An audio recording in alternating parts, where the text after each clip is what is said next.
Welcome to this deep dive into something really fundamental, how we actually perceive things, not just with our eyes, but with our minds. We're going to explore the really fascinating ways our brains organize the world and, how what we focus on actually shapes the reality we Yeah, experience. absolutely. Think about it this way.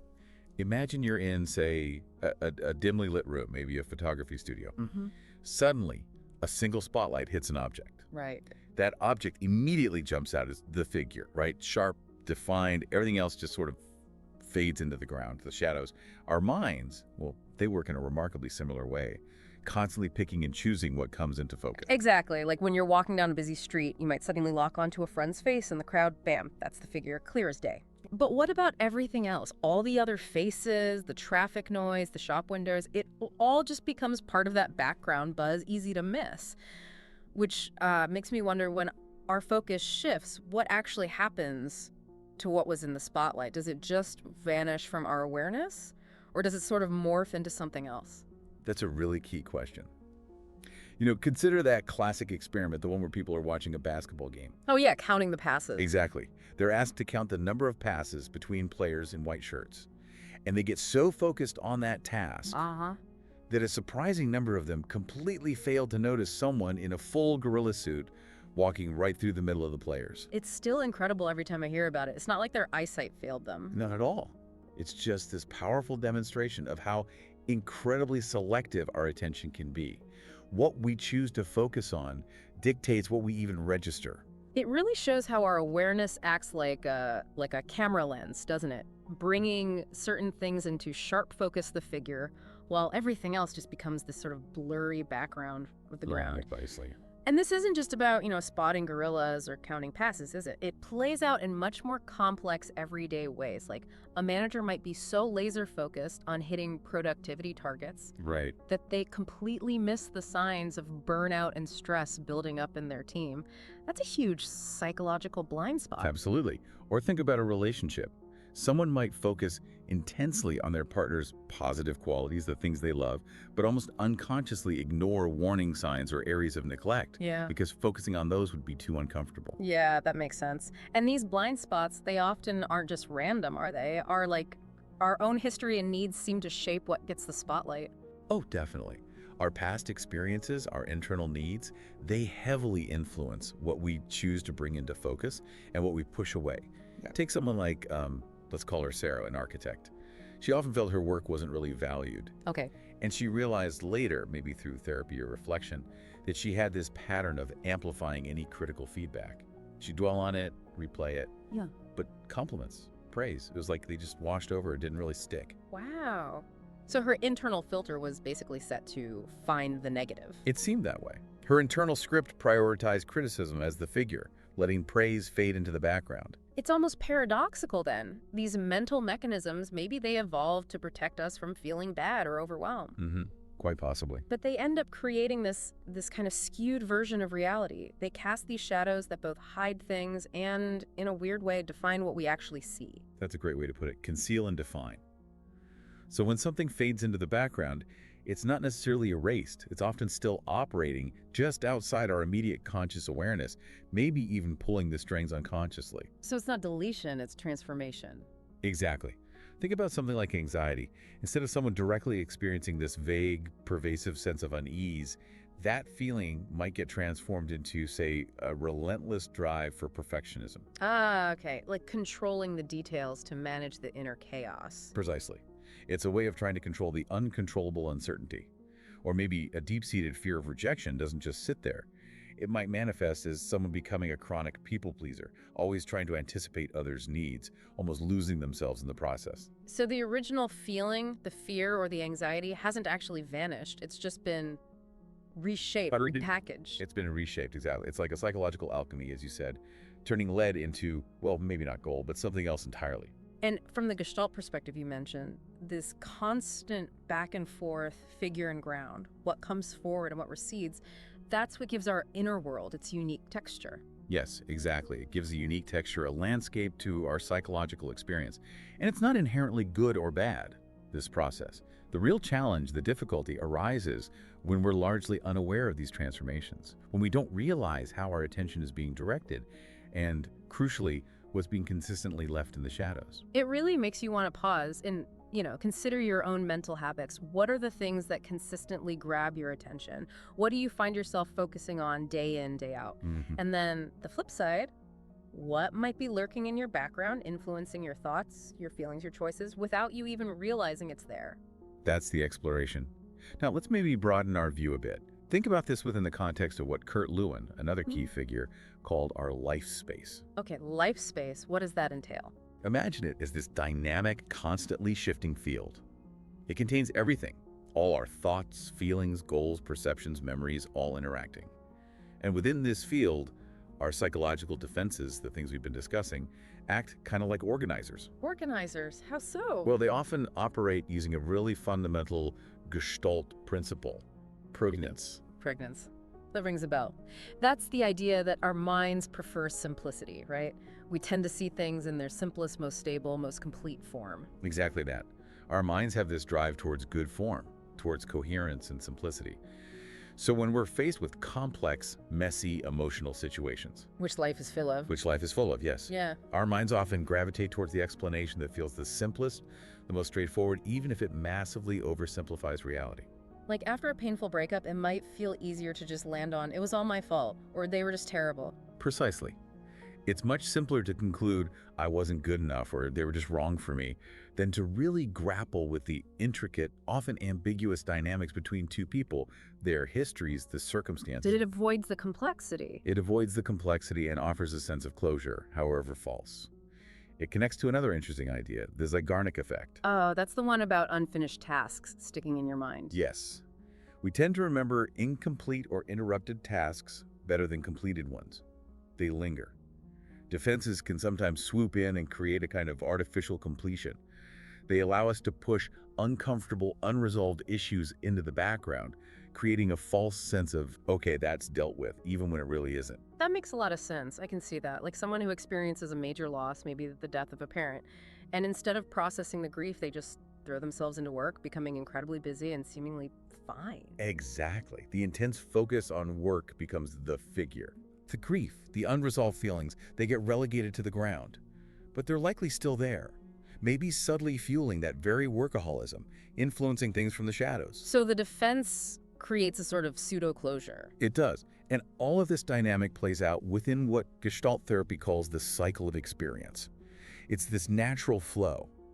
We have a sensation, we become aware of a need or feeling, we mobilize energy, we take action, we make contact, hopefully find satisfaction, then withdraw and rest until the next cycle begins. Okay, sensation, awareness, mobilization, action, contact. Satisfaction, withdrawal, rest. But our defenses can jump in and interrupt that cycle at almost any point. How so? Give me an example. Okay, think about someone prone to panic attacks. The cycle might start with a subtle sensation, maybe a slight tightness in the chest. But instead of moving to awareness of the underlying trigger, maybe stress about a presentation, the defense mechanism kicks in. And what happens? Awareness gets hijacked. It narrows intensely onto the physical sensations themselves, the racing heart, the dizziness, the shortness of breath. These become the terrifying figure. While the actual reason for the anxiety, the context, stays completely in the background, out of focus. Exactly. The cycle gets stuck, looping between sensation and a narrowed, fearful awareness, preventing effective action or resolution. So that figure-ground relationship we started with, it's constantly at play, even with our internal world, our emotions, our thoughts. Absolutely. What becomes the figure in our awareness often serves to maintain our existing sense of self, our self-concept.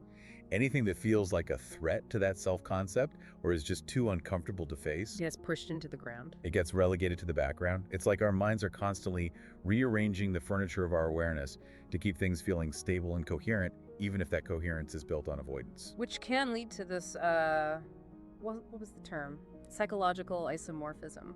Yes, psychological isomorphism. It's this idea that there's often a mirroring, a structural similarity, between how we organize our perceptions and our underlying psychological needs or structures. Okay, explain that a bit more. Projection is a perfect example. Let's say I have a trait I find unacceptable in myself, maybe deep-seated anger. Instead of acknowledging it, making it the figure in my self-awareness, I unconsciously project it onto someone else. So you see them as angry, not yourself. Right. They become the figure embodying anger out there in the world. My perception of them is organized around that projection. Meanwhile, I maintain a ground for myself of being calm, reasonable, maybe even a victim of their anger. My perceptual field is structured to protect my self-image. Wow. So our attention isn't just passively selecting information from the world. Not at all. It's actively constructing the reality we inhabit, moment by moment, based on these internal needs and defenses. Precisely. William James famously defined attention as the taking possession by the mind, in clear and vivid form, of one out of what seems several simultaneously possible objects or trains of thought. But from a Gestalt view, it does more than just select. It structures. Like the anxious student you mentioned earlier, focusing so much on potential failure that it becomes the dominant feature of their reality. Exactly. The student preparing for an exam might focus so intently on all the ways they could fail, tricky questions, forgetting information, running out of time, that these possibilities become the figure.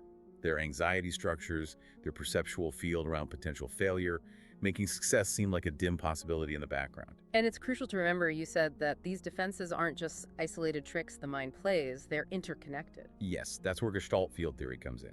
It emphasizes that everything in our psychological experience, thoughts, feelings, defenses, relationships, exists within an interconnected field. You can't just change one element in isolation without affecting the whole system. Like pulling one thread in a spider web vibrates the whole thing. That's a great analogy. It's why simply trying to suppress anxiety, addressing a surface symptom, often doesn't work long term. The anxiety might be connected to deeper patterns, maybe related to self-worth or past experiences, all part of that larger field. Tackling just the surface issue is Like trying to fix a leaky faucet when the real problem is a crack in the main pipe further down the line. You might stop the drip for a bit. Exactly. But the underlying pressure, the unresolved issue in the field, is still there and will likely find another outlet. Can you give another example of this field dynamic? Sure. Think of, let's call him Michael, a highly successful lawyer, but plagued by constant low-level anxiety and a feeling of never being good enough. On the surface, it looks like work stress. But exploring his field, it emerges that this anxiety is deeply connected to an unfinished gestalt, from his childhood specifically, never feeling he could gain his critical father's approval. That unresolved need, that charge in his psychological field, is still active, shaping his present experience, fueling his drive, but also his anxiety. So the past isn't really past, it's still active in the present field. It's absolutely active in the present field until it's brought into awareness and worked through, allowing the gestalt to complete. And this relates to the idea of contact in Gestalt. Yes. Genuine contact means being fully present and engaged with whatever's arising, whether it's another person, an emotion, or a task. Defenses often create what we call pseudo-contact. Pseudo-contact, meaning fake connection. Sort of. It means going through the motions of engagement while actually holding back, maintaining an emotional distance. Think of a partner in a relationship who learns to say all the right things during a difficult conversation. Nods, says, I understand. Right. But they remain emotionally withdrawn, guarded. Their true feelings, their authentic self, remain in the background, not making genuine contact. There's interaction, but not deep connection. So those moments of real insight, the aha moments we sometimes have, they aren't just about getting new information. No, not primarily. From a Gestalt perspective, insight is fundamentally a reorganization of the perceptual field. Something that was previously in the fuzzy background, or maybe disconnected pieces of information, suddenly shifts. It comes into focus, connects with other elements, and the whole picture changes, makes new sense. Like Sarah, the architect, realizing her pattern of focusing only on criticism, that wasn't new data, but a new way of seeing the existing data. Exactly. Her perceptual field reorganized. The pattern itself became the figure, allowing her to understand her experience differently. And it's important to stress these defenses aren't static things like concrete walls. You said they're dynamic. Very dynamic. They're ongoing processes, constantly adjusting and shifting to maintain our psychological equilibrium. Think of them less like walls and more like the shifting tectonic plates beneath the Earth's surface. They're always subtly moving, responding to internal and external pressures. Which leads to this idea of creative adjustment, right? Yes. Our defenses, when they first developed, were often creative solutions. Perhaps the best way a child could cope with a difficult family environment, or how someone navigated a challenging social situation. They were adaptive then. But they might not be so adaptive now. Exactly. What was once a creative adjustment can become a rigid, outdated pattern that now limits us rather than helps us. The creative solution becomes a fixed habit. So the work isn't just about getting rid of them, but understanding their original creativity, their original purpose. Yes, understanding the intelligence behind them. And then seeing if they still actually serve us well in our current life, our current field. It's like the scaffolding used to build a building. It's essential during construction. Provides crucial support. But eventually, you have to start taking some of it down to actually live in the building, to see the real structure clearly. That's a perfect metaphor. Defenses provide structure, a sense of safety, boundaries, but they can also restrict our movement, limit our view, keep us contained. The goal isn't typically eradication, but understanding their architecture, how they function, when they support us, and when they might be holding us back from a fuller, more authentic engagement with life. Which brings us to a really fascinating paradox. The idea that the very act of observing our defenses, just becoming aware of them, can start to change them. It's a profound point. It reminds me a bit of the observer effect in quantum physics, though obviously it's an analogy. The moment we turn our conscious awareness towards a psychological pattern, It can't stay exactly the same. it seems it can't remain static under observation. Think about the perfectionists we mentioned. Once they start to genuinely recognize the underlying fear of failure or judgment that's driving their relentless effort, They might not suddenly become laid back overnight. probably not. But their perfectionism might subtly shift. Maybe it becomes less rigid. Maybe they develop more self-compassion alongside it. Maybe it morphs into new, perhaps more subtle, forms of seeking control or validation.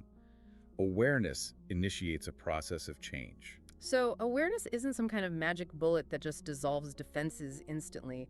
It sounds more like the beginning of a conversation, a deeper, maybe more complex relationship with those parts of ourselves.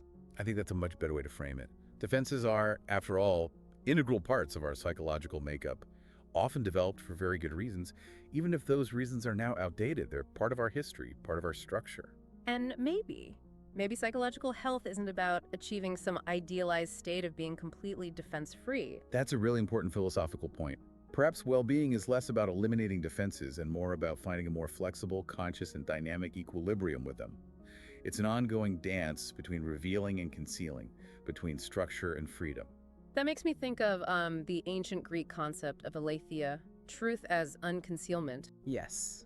Tell me more. Well, as I understand it, it's not about a static, absolute truth out there, but more about this continuous process of bringing what was hidden into the light, out of concealment. It's a dynamic uncovering. That fits beautifully. Our defenses, you could say, manage this process automatically, keeping things concealed until we develop more conscious awareness. But as you hinted earlier, maybe complete, unfiltered unconcealment isn't the goal either. Perhaps it would be overwhelming. Like staring directly into the sun. Exactly. Our defenses don't just shield us from pain or discomfort. They also help us manage the sheer volume and intensity of reality. They act like psychological filters or lenses, selectively focusing our awareness, bringing figure out of ground, precisely to prevent us from being overwhelmed by the totality of experience. Cognitive dissonance seems like a good example of this managing function. So?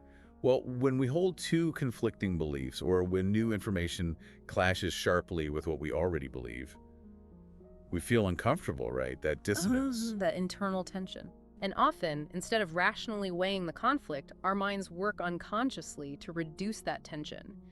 We might dismiss the new information, rationalize our existing belief, or reinterpret things to make them fit together better. Like the classic example of someone who smokes cigarettes despite knowing the health risks. Right. They might downplay the risks. My grandpa smoked till he was 90. Or emphasize the benefits. It helps me relax. Or find other ways to make the conflicting pieces, smoking is deadly and I smoke, feel less dissonant. So the mind reorganizes the perceptual or cognitive field to maintain a sense of internal coherence, to protect its integrity. It's another form of managing reality, selecting what becomes figure, smoking helps me cope, and downplaying what's ground, the long-term risks. But thinking about defenses this way, not just as problems to be fixed, but as these complex, maybe even intelligent processes, does that open up a different way of working with them? I believe it does. There's a surprising degree of potential freedom that arises when we shift from viewing our defenses primarily as adversaries, as things to be battled or overcome. To seeing them more as, say, valuable data points, as raw material for exploration. Exactly. When we get curious about them, what is this pattern doing for me?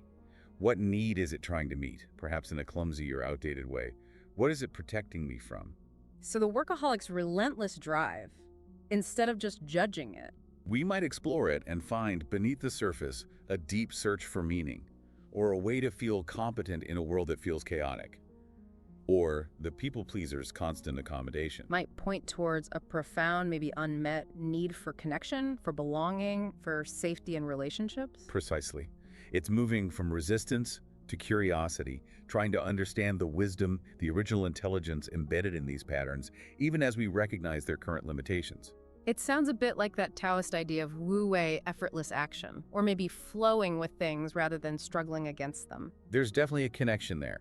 Instead of fighting against our psychological currents, perhaps real change comes more effectively from understanding their flow, acknowledging their power, and then gently, consciously redirecting them where possible. And it's fascinating, you mentioned earlier, sometimes our most sophisticated, most ingrained defenses aren't just protecting us from past hurts or external threats. Yes, sometimes they seem to be guarding us against our own untapped potential. How do you mean? Protecting us from good things. In a way, they guard that delicate boundary between who we currently believe ourselves to be, our familiar self-concept, and who we could become if we risked stepping beyond that. Think about the fear of success someone sabotaging opportunities just as they're about to achieve a long-held goal. Or a deep resistance to intimacy, even when connection is desperately desired. Exactly. These defenses can activate powerfully when we approach the threshold of significant growth or change, because that change, even if positive, threatens the familiar equilibrium. It means letting go of an old figure of self. So growth isn't about achieving some kind of perfect static state, but maybe more about expanding our capacity to hold the paradoxes. I think that's key. Expanding our capacity to hold both the figure and the ground, the light and the shadow, the clarity and the ambiguity, the potential and the limitations. Our defenses, viewed in this light, can actually become unexpected teachers. Teachers? How? By showing us exactly where our edges are, where we're stuck, what we're afraid of, what needs healing or integration. They guide us, if we listen, towards a deeper, more integrated understanding of our whole selves. But it sounds like a process without a clear endpoint, no graduation from self-awareness. Definitely not a linear progression with a finish line. Each level of understanding, each insight, often just reveals new layers, deeper complexities. The perfectionist learns some self-acceptance, only to perhaps encounter a deeper layer of vulnerability they were avoiding. It's more like a spiral, revisiting similar themes at different levels of depth. So it requires a certain humility, maybe, an acceptance that we'll never have it all figured out. Absolutely. Humility and ongoing curiosity. It's important, as we draw this deep dive towards a close, to really hold on to the idea that these defenses aren't signs that we're broken or flawed. They're expressions of our psyche's intelligence. Yes, it's ongoing, often creative efforts to navigate the world and maintain balance.